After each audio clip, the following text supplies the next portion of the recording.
Good day, friends. Compliments of the season. This is Pastor Michael Oladejo bringing you the word of encouragement for the week from RCCG Faith Chapel Orleans. And this one says, be diligent. Proverbs chapter 12, verse 24.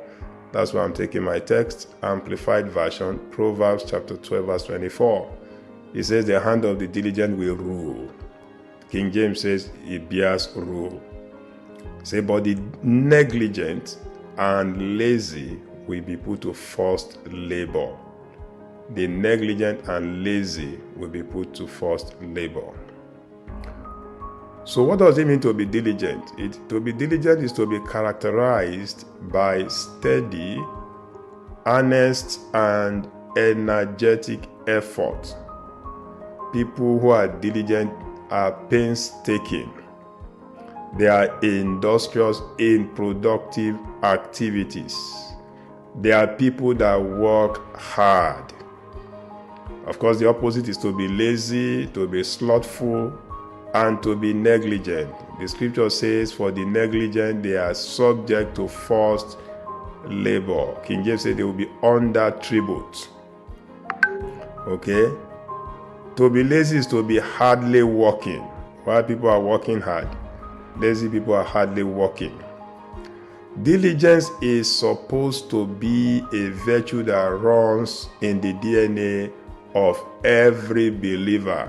Romans chapter 12 verse 11. Romans chapter 12 verse 11 says, not slothful in business. That's a believer. Fervent in spirit, serving the Lord. So quickly, let's look at three areas we need to be diligent as children of God. Number one, we need to be diligent in listening and obeying the Lord. This is so crucially important. Deuteronomy chapter 28 verse 1. It says, and it shall come to pass, if thou shalt hearken diligently unto the voice of the Lord thy God.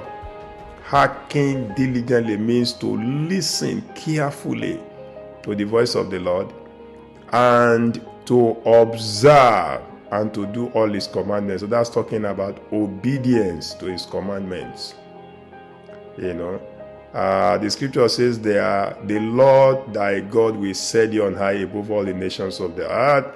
And then verses 2 to 13 list carefully the different kinds of blessings that God will garnish your life with if you are diligent in listening and obeying him. Point number 2, we need to be diligent in loving and serving the Lord. This is the greatest commandment. When you read Matthew chapter 22 verse 37, we shall love the Lord your God with all your might, with all your heart, and with all your soul. In Deuteronomy chapter 11 verses 13 to 14, Deuteronomy chapter 11 verses 13 to 14 says, and it shall come to pass, if ye shall hearken diligently, again underline that, unto my commandments which I command you this day, to love the Lord your God. So it says, hearken diligently to love the Lord your God and to serve him with all your heart. So loving him will move you to a place of service.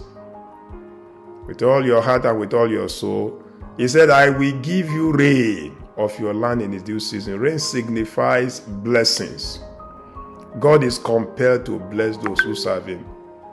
Say the first rain and the latter rain, that thou mayest gather in thy corn and thy wine and thine oil. Point number 3, the last point, we need to be diligent in giving. So I've said it over and over again, our God is a prayer answering God and is always willing to listen to his children. He answers all our prayers, maybe sometimes not the way we expect. But also, he is a God of principles. He's a God of principles. And the principles are laid down for us in the scriptures. Oh, you want to be rich? Then you have to be a giver. You have to be diligent in giving. He expects us to give what belongs to him back to him and to give unto man. Scripture calls it Caesar in Luke chapter 20 verse 25. What belongs to man?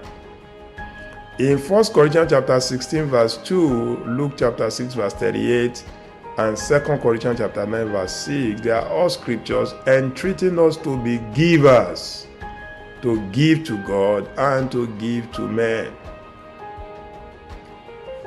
The widow of Zarephath was diligent in giving when she gave her last meal to the prophet Elijah in 1 Kings chapter 17 verses 7 to 16, and by so doing, that last meal became the key that opened the door of prosperity for her and her family.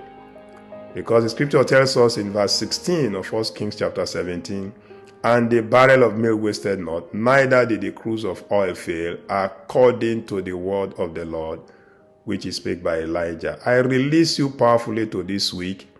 May the God of heaven help you. May the God of heaven bless you. Be diligent in everything you do. God bless you. Bye.